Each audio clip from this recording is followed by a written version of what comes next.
Voilà dans ce segment, euh, on va parler on va traiter la section 2.5 du polycopier. Je vous mets le polycopier à gauche, comme ça on lit ensemble. Donc section 2.5, limite finie en un réel et continuité. Potentiellement, je vais diviser cette vidéo sur deux. La partie sur la continuité et la partie sur la limite et la partie sur la continuité.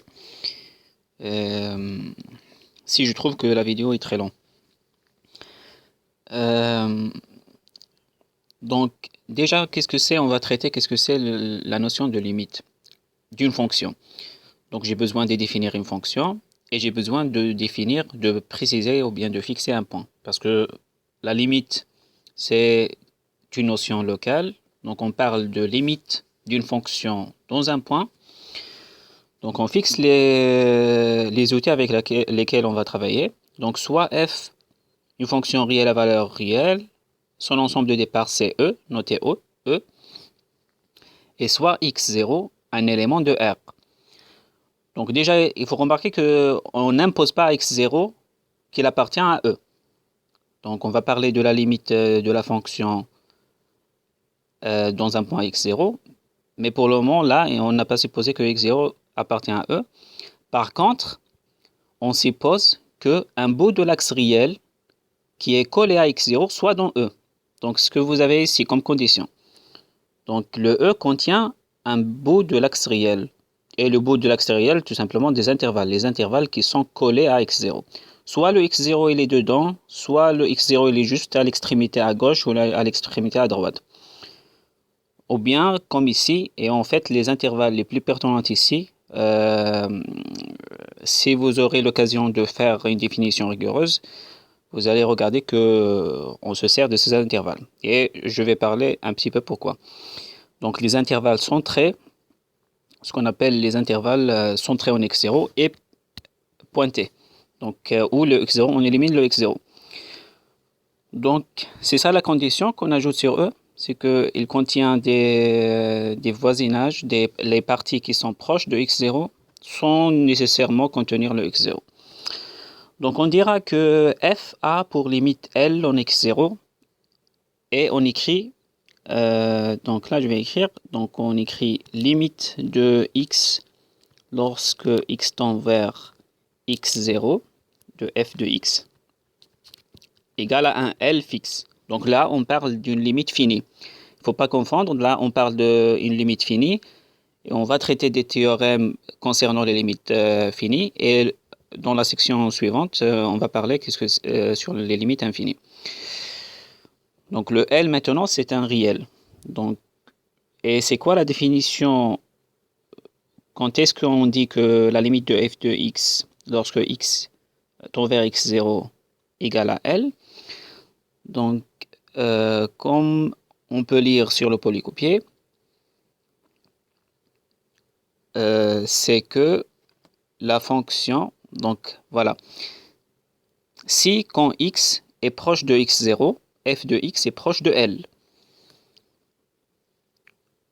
Et dans ce cas, si par exemple on essaie de tracer le graphe de la fonction, on aura le scénario suivant. Par exemple, si on a le x0 ici, la fonction, pour qu'on dit que la fonction a pour limite L en x0, ça veut dire la fonction fait, par exemple, son graphe il est comme ça. Et lorsqu'on approche là, parce que ça, l'axe des abscisses, il représente l'ensemble de départ. Donc lorsqu'on s'approche de x, des deux côtés, la fonction s'approche d'un point x0L. Donc le L, elle est ici. Le L ici. Et pour le moment, ce qui se passe en x0 lui-même n'est pas très important. Donc c'est pourquoi je vous ai dit qu'on se sert de ces intervalles-là. Donc qu'est-ce qui se passe en x0 n'est pas très, très important. Donc on peut, par exemple, le x0, la fonction n'est même pas défini en x0, ou bien en x0, il est quelque part ici, le f de x0. Mais ce qui est important, c'est que lorsqu'on est dans les alentours de x0, on s'approche de L. Donc dans tous les alentours aussi proches qu'on veut, toujours on s'approche de L. En x0 n'est pas très importante et on va regarder que c'est la continuité qui va nous ajouter une condition sur ce qui se passe en x0.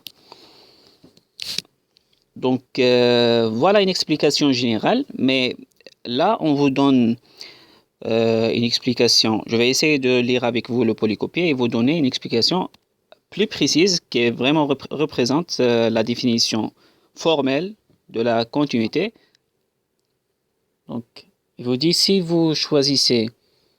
on choisit une bande horizontale autour de L, aussi fine qu'on veut, aussi étroite, donc comme suivant,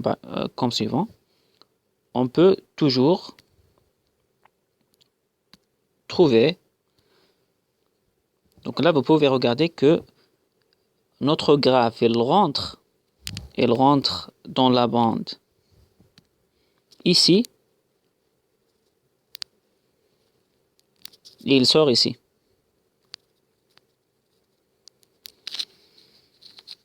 Et qu'est-ce que c'est la limite en x0, la limite de f en x0 égale à L? Ça veut dire que toujours je peux trouver une bande autour de la droite x égale à x0, telle que la portion, excusez-moi, donc c'est ça, donc telle que la portion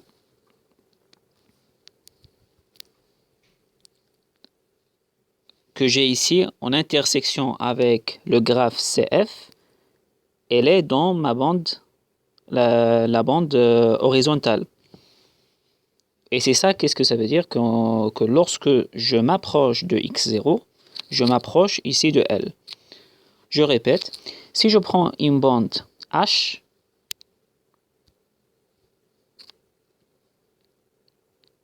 ici, aussi petite que je veux, aussi étroite que je veux, je peux toujours trouver une bande verticale centrée en x0. Ça veut dire la bande elle est autour de la droite x, de la droite x0, x égale à x0, telle que la portion du graphe qui est à l'intérieur de la zone jaune, elle est aussi à l'intérieur de la zone rose.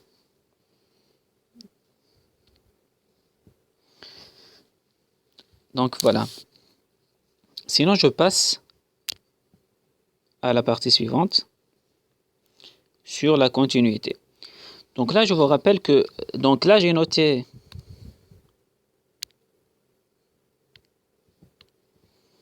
ici fx0 dans ce contexte.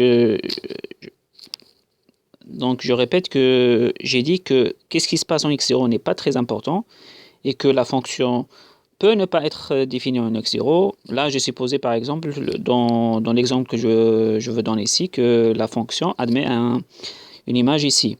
Donc en fait, ça c'est le point x0, x0, Donc le f de x, il est quelque part ici. Le f de x0. Et aussi, lorsque je parle de la bande, là, je parle de la bande de l'intersection, la portion du graphe, sauf en x0. Donc, qu'est-ce qui se passe en x0? Vraiment, c'est pas très important, juste le point. Maintenant, on passe à un théorème très important sur les fonctions usuelles. Et on va regarder que les fonctions usuelles ne peuvent pas être comme ça, ne peuvent pas avoir une image qui sorte comme ça. Et que nécessairement, lorsque on s'approche d'un point x0, la limite, c'est exactement l'évaluation de la fonction en x0.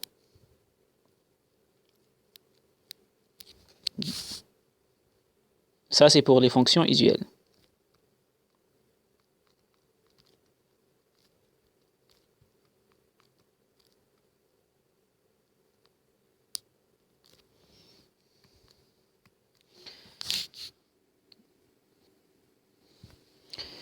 Donc, qu'est-ce qu'on a vu? On a vu théorème 242 que pour les fonctions usuelles, donc si vous avez f de df vers r, une fonction usuelle, alors et x0, ça c'est une condition importante, appartient à df. Donc ça c'est une fonction usuelle, il admet une expression à l'aide des fonctions comme sinus, cosinus, exponentielle et ainsi de suite. Vous pouvez regarder la définition dans la section 2.4.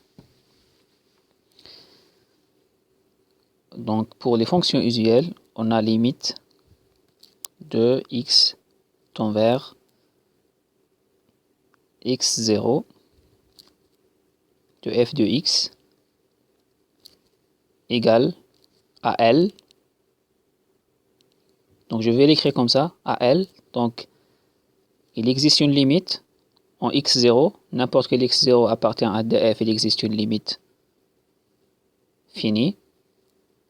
Et cette limite, L, égale à quoi? Égale à f de x0.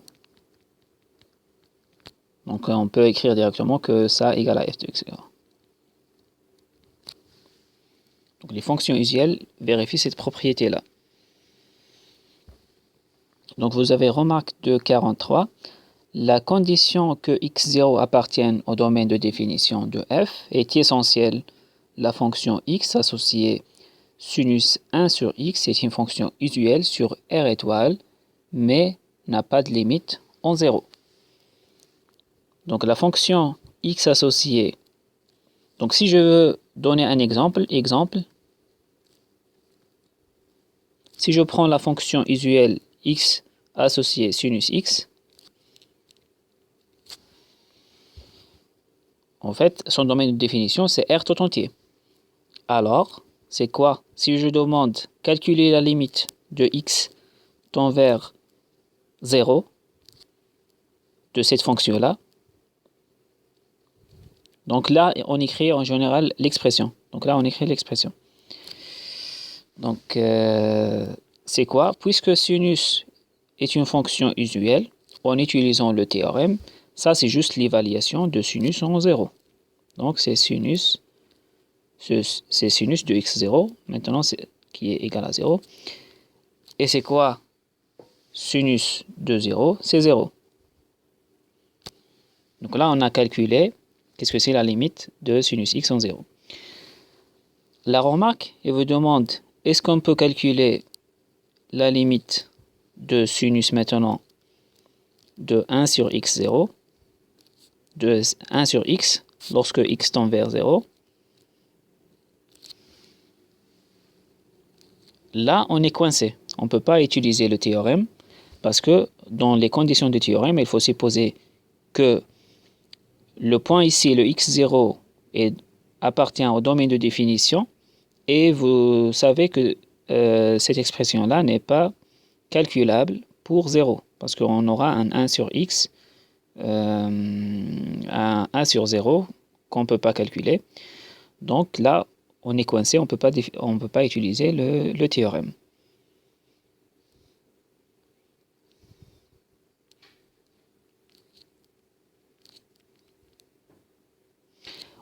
Donc, je vais écrire n'a pas de limite.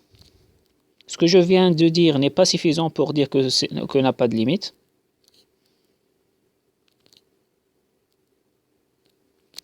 Ce que je viens de dire veut seulement dire que je ne peux pas utiliser le théorème. Mais en fait, on peut aller plus loin et dire que cette quantité n'existe pas. Donc on ne peut pas la calculer en général, soit en utilisant le théorème, soit en utilisant d'autres résultats. Mais la démonstration pour ça, vous allez la regarder dans un autre cours.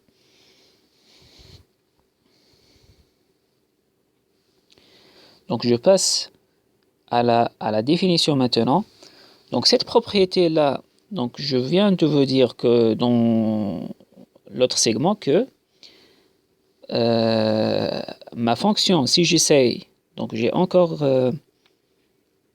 ce que j'ai tracé ici, Si j'essaye de définir ou bien de donner une explication géométrique de qu'est-ce que c'est la limite d'un point, on a dit que s'approche de deux côtés, à gauche et à droite, mais éventuellement, en point x0, il peut ne pas être défini ou bien sauter comme ça. Et je viens de voir pour des fonctions usuelles, on ne peut pas avoir un saut comme ça. Si la limite, lorsque x tend vers x0 égale à L, nécessairement, ce L, c'est le f de x0. Donc nécessairement, ça, c'est exactement le f x0, il est juste ici, pour les fonctions usuelles. Et vous pouvez regarder qu'est-ce que ça veut dire là. Ça veut dire que ma fonction, il n'y a pas de saut dans ma fonction. Autrement dit, que ma fonction est continue. Donc cette propriété que la fonction, sa limite est exactement l'évaluation en ce point, la limite de la fonction lorsque x tend vers x0 égale à f de x0, on l'appelle ça la continuité. On dit que f est continu en x0 appartient à E.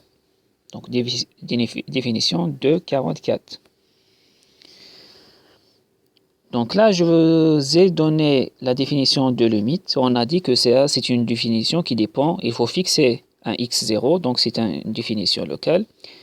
Et en général, pour les définitions qu'on définit localement, en général, on essaye toujours à les généraliser à des ensembles. Et cette généralisation, elle est donnée par la remarque suivante. La remarque 2, 4, 5. On dit que f, qui a un ensemble de départ E, ensemble d'arrivée R, c'est une fonction réelle à valeur réelle, et en général, toutes les fonctions qu'on va considérer dans ce cours, ce sont des fonctions réelles à valeur réelle, sauf préciser autrement, et continue sur un ensemble E' inclus dans E, si f est continu en tout point x0 appartient à E.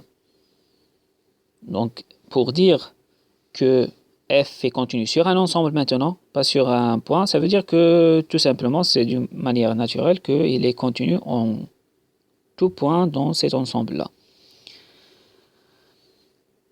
En utilisant cette définition-là de la continuité sur un ensemble, qu'est-ce que ça veut dire maintenant le théorème de 42? On peut l'énoncer autrement. On peut l'énoncer comme suivant. On peut dire que f est une fonction usuelle, alors f est continu sur son ensemble, son domaine de définition. Donc voilà. Le théorème précédent affirme que les fonctions usuelles sont continues sur leur domaine de définition. Maintenant, on passe à quelques théorèmes, à d'autres théorèmes importants dans ce contexte. Si vous essayez de réfléchir à une démonstration de ce théorème-là, donc là, on ne vous demande pas de faire une démonstration, mais si vous essayez à réfléchir un petit peu, qu'est-ce que c'est une fonction usuelle? Ce sont des fonctions construites à l'aide des opérations. Les opérations f plus g, f fois g, f sur g et f en g. Donc, c'est naturel, si on veut démontrer le théorème, on va se poser la question, c'est quoi le comportement de limite par rapport à ces opérations-là? La réponse est donnée par les théorèmes suivants. Théorème 246 qui vous donne le comportement de la limite avec l'opération de la composition. Donc si vous avez f qui va d'un ensemble E1 vers R, une fonction g qui va de E2 vers R,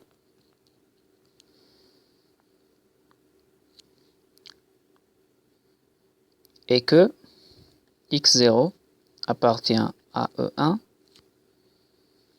tel que f de x0 appartient à E2.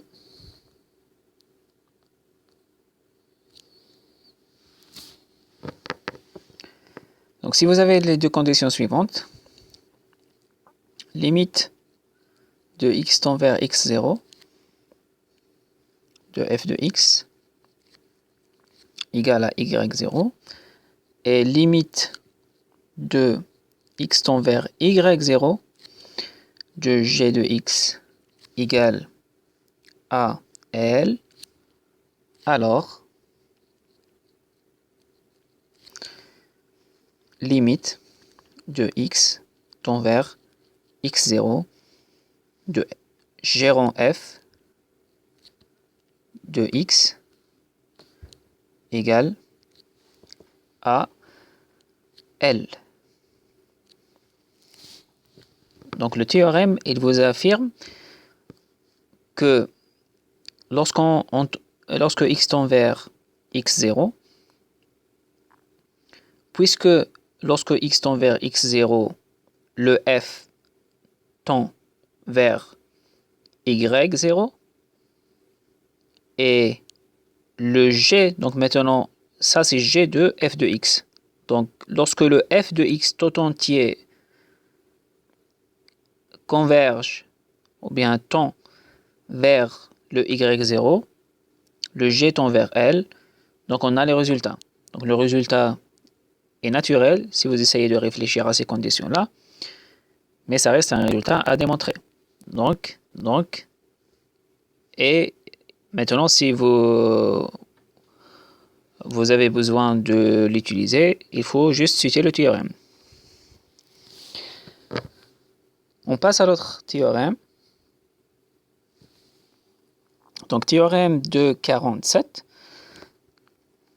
il traite le comportement de limite par rapport à la sommation, au produit et au quotient.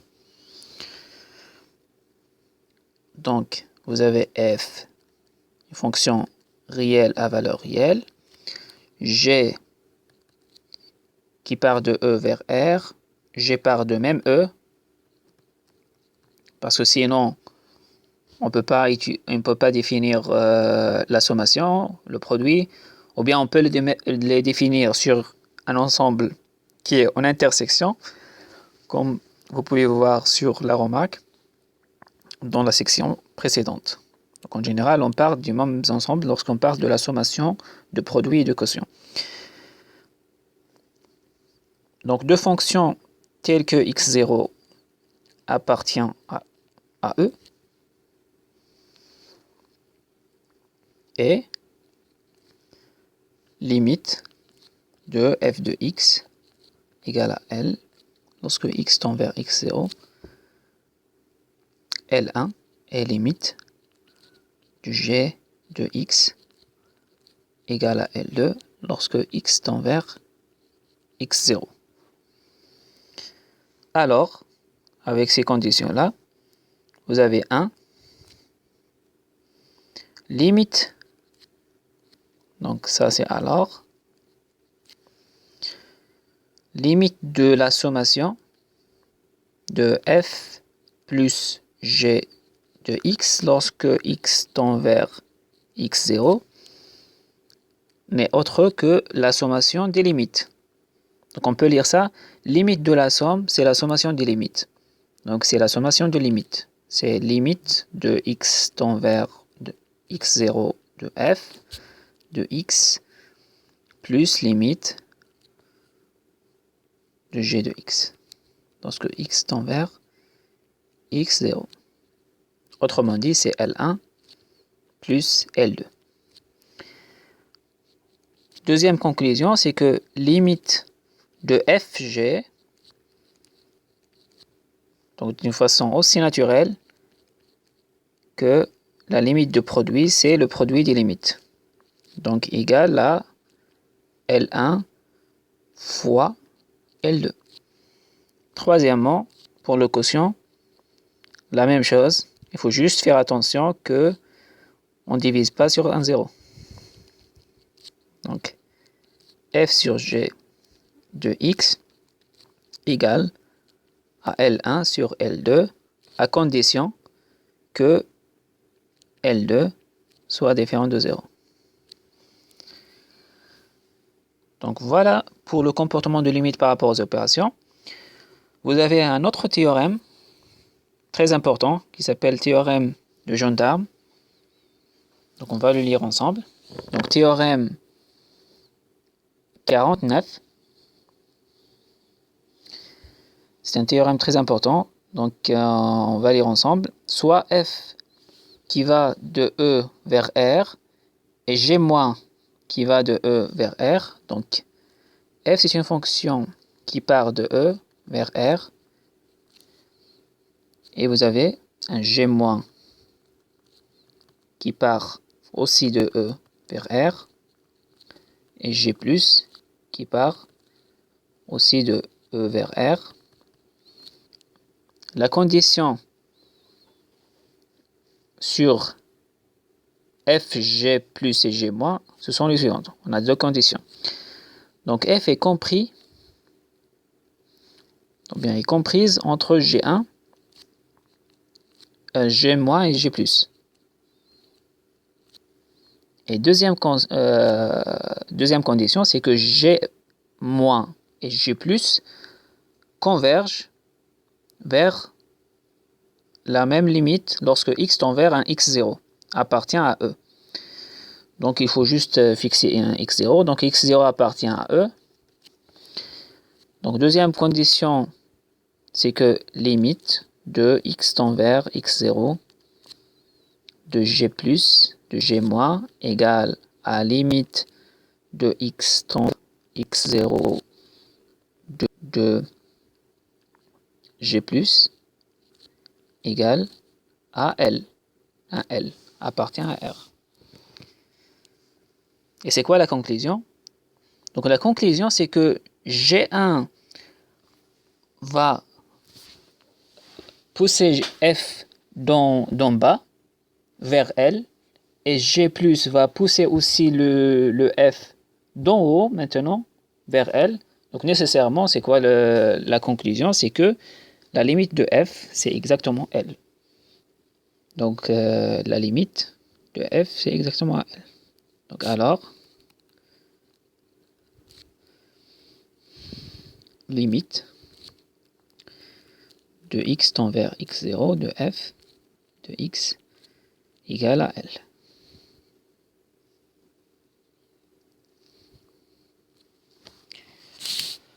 Donc, il y a une autre manière à lire ça, c'est qu'on peut passer à la limite dans l'inégalité.